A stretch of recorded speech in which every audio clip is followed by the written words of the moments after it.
Assalamu alaikum. My name is Ahmed Salman. I am the fellow member of Institute of Chartered Accountants of Pakistan and currently working as the convener of CPD Committee, Industry and Technology of Northern Regional Committee. We at NRC arranged a workshop on enterprise risk.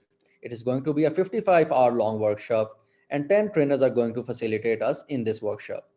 This is going to be a high profile and highly unorthodox workshop where trainers are going to share their practical experiences through the series of courses covering major areas like enterprise risk, internal audit, behavioral auditing, ESG, sustainability, and governance.